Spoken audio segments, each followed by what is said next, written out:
Mesdames, Mademoiselles, Messieurs, bonsoir. Merci de nous avoir choisis pour cette nouvelle édition du journal dont voici le sommaire. Les Mauritaniens dans l'attente des résultats du second tour des élections du 1er septembre, le taux de participation a été connu. Il est plus faible que lors du premier tour.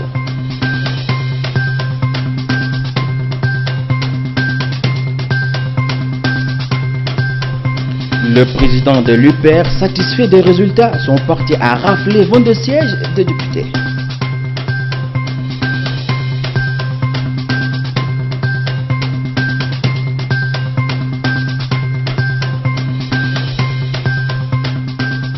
Et puis Zouairat, un des enjeux importants des législatives au second tour, la cité minière tombe enfin dans l'escarcelle du parti au pouvoir.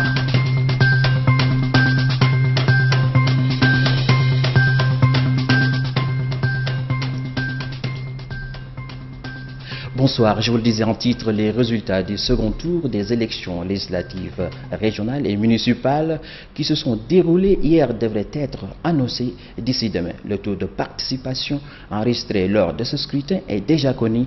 Il a atteint les 49,5% selon la Commission électorale nationale indépendante. L'affluence dans les bureaux de vote était moindre par rapport au premier tour. Reportage de Sid Ahmed Bellatou.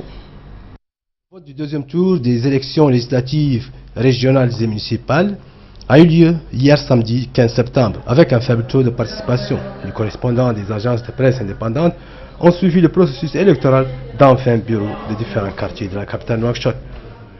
Aujourd'hui, dimanche, les Mauritaniens attendent avec impatience la proclamation des résultats du second tour. Le taux de participation enregistré, selon la CENI, a atteint un peu plus de 49%. Les résultats partiel publié déjà, le Parti pour la République UPR a remporté la majorité des communes et des conseils régionaux qui étaient en ballottage. Selon toujours les résultats provisoires, concernant les municipales, l'UPR, Parti au pouvoir, a remporté la plupart des voix exprimées. Mais, il faut le dire, l'enjeu de ce second tour, c'est surtout le contrôle des grandes villes du pays. La rude bataille qui oppose l'UPR à Tawassoul, en vue notamment de la gestion des grandes villes dans l'intérieur, a peut-être moins mobilisé les acteurs. La rude bataille qui oppose le parti au pouvoir UPR au parti Tawassoul d'obédience islamique, en vue notamment de la gestion de ces grandes villes, seront gérées par 13 conseils régionaux, des institutions créées après la suspension du Sénat l'année dernière. À l'issue du premier tour, l'Union pour la République au pouvoir en avait gagné 4 et il en restait 9 en ballottage, dont 7 entre le parti islamique.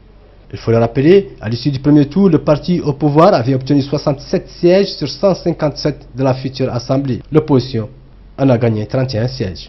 12 sièges restent donc à pourvoir. Et puis pour commenter ces résultats du second tour, je reçois sur mon plateau Dede Fadel, journaliste, analyste politique. Monsieur Dede, bonsoir. Bonsoir. Alors, le second tour des élections a eu lieu hier.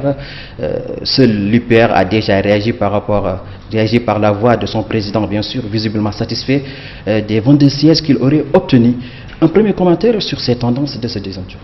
Ce deuxième tour, il y a de quoi se satisfaire du côté du parti au pouvoir, parce que sur les 22 sièges de députés disputés au deuxième tour, ils ont obtenu les 22, ainsi qu'au niveau des conseils régionaux, c'est les 9 conseils disputés au deuxième tour, ils ont obtenu les 9, ce qui fait 13 conseils régionaux pour le parti au pouvoir.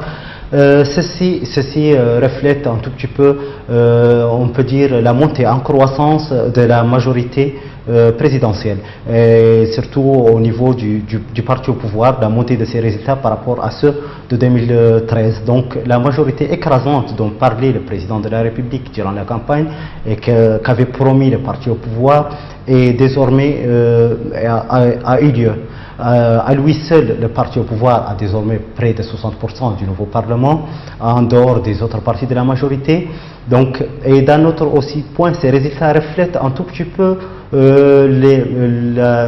la décroissance, on peut dire, qu'a connu l'opposition due au boycott durant les scrutins passés, et aussi la coupure que ces partis ont eue avec leur base. Ceci s'est répercuté gravement sur le résultat. On remarque que l'opposition réunie, l'opposition dialoguiste ainsi que l'opposition radicale, ont moins de 20% dans le nouveau Parlement. Certes, il y avait certaines zones qui étaient lieux qui ont été beaucoup médiatisées suite à leur importance, notamment le conseil régional de Nouakchott, obtenu par l'IPR finalement contre l'opposition. Ça a été l'un des points les plus importants. Donc vous croyez que, comme vous venez de dire, vous croyez que le boycott a eu raison sur les partis de l'opposition? Tout à fait. Le boycott est aussi, on peut dire, le fait que certains de ces partis n'ont pas encore mis à jour leur programme politique par rapport lors de la dernière décennie.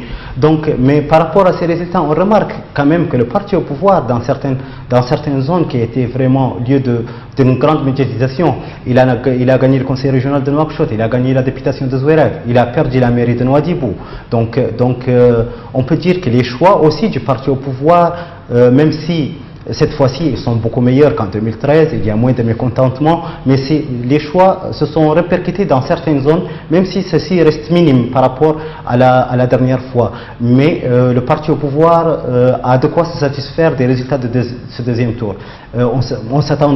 Les analystes s'attendaient à une majorité confortable, aujourd'hui ils ont une majorité écrasante. Donc on peut dire que les mécontentements qui étaient dans le parti au pouvoir n'ont pas eu raison sur ces résultats. Ils ont eu raison de manière très faible dans certaines régions. On remarque par exemple la mairie de Tembedra, que le parti au pouvoir a perdu pour un autre maire ici du parti au pouvoir auparavant. Donc on remarque la mairie de Kaïdi récupérée par l'IDP, un autre parti de la majorité qui s'est confirmé lors de ces élections de manière surprenante. Mais en grosso modo, les mécontentements n'ont pas vraiment eu lieu cette fois-ci. Très bien. Comment interprétez-vous le faible taux de participation des électeurs alors que les enjeux du second tour étaient très importants pour les partis en compétition surtout? Bon, pour ce second tour, pour le taux de participation en général dans ces élections, celui du premier tour est impressionnant, non seulement en matière de taux, mais aussi en matière de nombre d'électeurs. 1 million d'électeurs, c'est la première fois en Mauritanie. Ceci traduit l'intérêt qu'accorde désormais le citoyen mauritanien à la chose publique, et aussi le nombre de candidatures sans précédent en Mauritanie. Ça reflète, on peut dire que ça entre dans l'évolution sociopolitique qu'a connue le pays lors de cette dernière décennie, et aussi on remarque une présence considérable de la jeunesse dans les candidatures, ainsi que dans l'action politique des campagnes des différents partis. Donc la jeunesse mauritanienne a désormais aussi sa place, et sa voix, elle s'impose. Donc pour une dernière question, que pensez-vous du déroulement de ce second tour? Je pense notamment à la CENI qui avait promis d'améliorer le processus électoral. En grosso modo, mis à part les résultats qui seront annoncés d'ici quelques heures, et mis à part aussi le fait que la majorité présidentielle s'est fait renforcer, on peut dire que le premier gagnant dans ce scrutin, c'est le peuple mauritanien et la démocratie mauritanienne qui a triomphé contre l'extrémisme, qui a triomphé par sa participation, et on peut dire que le scrutin, selon l'ensemble des partis participants, même si ceux de l'opposition c'est quelques mécontentements, mais ce sont des tactiques politiques connues, on s'y attendait. Donc, mais en grosso modo, le scrutin s'est passé dans de bonnes conditions, selon l'ensemble des observateurs, les observateurs de l'Union africaine, les observateurs locaux. Donc, et le triomphant, le gagnant, c'est le peuple mauritanien et la démocratie mauritanienne. Merci. Je rappelle que de Vadel, journaliste, analyste politique. Merci à vous. Merci d'avoir répondu à notre invitation. Alors, le président du parti UPR, Sidi Mohamed Ould Maham, a indiqué que son parti a remporté les 22 postes de députés à pourvoir. Ces 22 sièges étaient en ballottage dans 12 circonscriptions à l'intérieur du pays. Le second tour de cette législative ont eu lieu dans la Mokata de Djigeni, dans la Haute-Charki, à Barkeol et à Guérou, dans la wilaya de Lassaba, à Mongol, au Bougorgol, à Bogué et à Mbagne, dans la wilaya du Brakna, à Rosso, et à Kermesen, au Trarza, dans la Mokata de Rabou, au Guidimara, dans les Mokata de Zouérat et Fdérik, dans la Tiris Zemour, et à Aoujeft, en Ardara. Les premiers résultats de la course au conseil régional de Nouakchott entre le parti UPR et les candidats de la coalition de l'opposition démocratique montrent une légère avance de la candidate du parti au pouvoir. Ces résultats indiquent que la candidate Fatimetou Mint Abdel Malik a obtenu plus de 50 000 voix, soit un pourcentage de plus de 49%, alors que le candidat Mohamed Jamil Mansour obtient un peu plus de 48 000 voix, soit un pourcentage de 47% des voix exprimées. Et puis je vous le disais aussi en titre, Zouairat Luper a remporté l'élection législative à l'issue d'une âpre bataille avec la liste commune Tawassoul Ajidemer. Au premier tour, le parti au pouvoir était en coude à coude avec le parti du Rassemblement national pour la réforme et le développement Tawassoul. La ville minière constituait un enjeu important qui a été l'origine d'un conflit interne à l'APP de Mossoud Ould-Boulkhair. Un groupe de militants dirigé par l'ancien maire avait appelé au soutien de Tawassoul avant que le président de l'APP ne tranche la question en faveur de l'UPR. Et puis la route de l'espoir fait encore des victimes au cours de ces dernières semaines. Plusieurs accidents ont eu lieu sur cette route qui relie la capitale Nouakchott aux régions du sud et sud-est. La route de l'espoir est devenue un véritable mouroir qui quotidiennement emporte des vies humaines et des dégâts matériels. C'est que moi j'ai contacté sur la route ici. Maintenant nous sommes là, ça fait 2 heures ou 3 heures de temps. Nous sommes nombreux, à peu près 70 personnes dans les bus. Voilà, nous sommes garés pendant 2 heures, 3 heures de temps. Il y a des gens qui sont dans le faim et il n'y a pas de l'eau à boire. Tout ça là, nous sommes là. Maintenant, le camion même qu'ils ont provoqué tous les problèmes qu'ils ont bloqués là-bas, ils ont débarqué et boivent un côté. Dans un côté là, on doit chercher un endroit passer là-bas. C'est les chauffeurs le camion avec le producteur de bois là qu'ils sont en train de refuser. Même les autorités mauritaniennes, qu'on appelle les citoyens, n'écoutent même pas parce qu'il y a des policiers qui sont venus intervenir. Comment on peut déplacer les voies seulement, trouver un endroit, comment on peut mettre la fournaise passer. Dès qu'il y a un car qui est passé, peut-être tous les voitures qui sont là-bas, ils peuvent passer. Mais ils ont refusé. Les députés irakiens ont élu hier Mohamed Al-Halboussi au poste du président du Parlement, franchissant une étape cruciale vers la formation du gouvernement pour les 4 prochaines années. Le nouveau Parlement irakien a repris sa session vers midi sous la présidence de Mohamed Zaini, le membre le plus âgé du Parlement.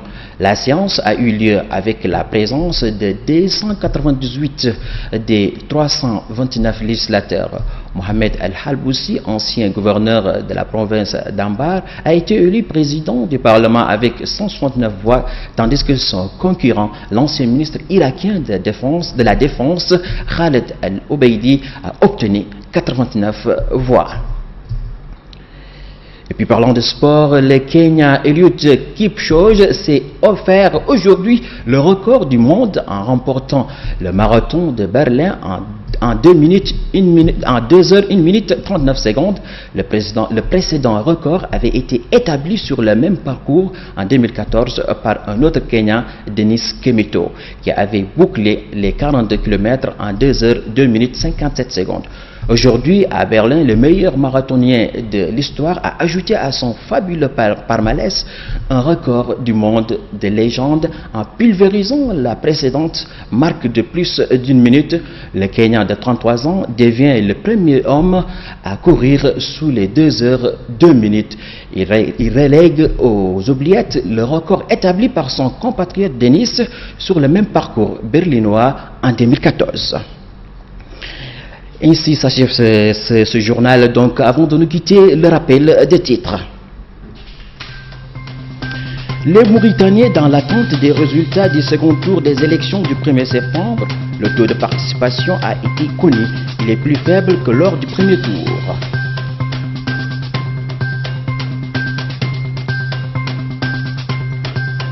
Le président de l'UPR satisfait des résultats. Son parti a raflé 22 sièges des députés.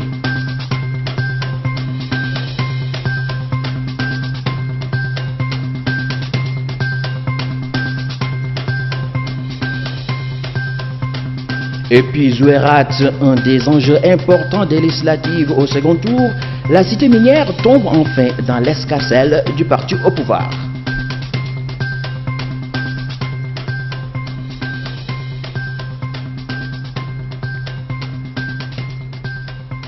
Mesdames, Mademoiselles, Messieurs, ainsi s'achève cette édition. Merci de l'avoir suivi. Un grand merci à l'équipe technique et rédactionnelle. À sa tête, Sid Ahmed Oulvelalatou et Vieux Fall, Khaled Dahabi. Quant à moi, je vous souhaite une excellente fin de soirée.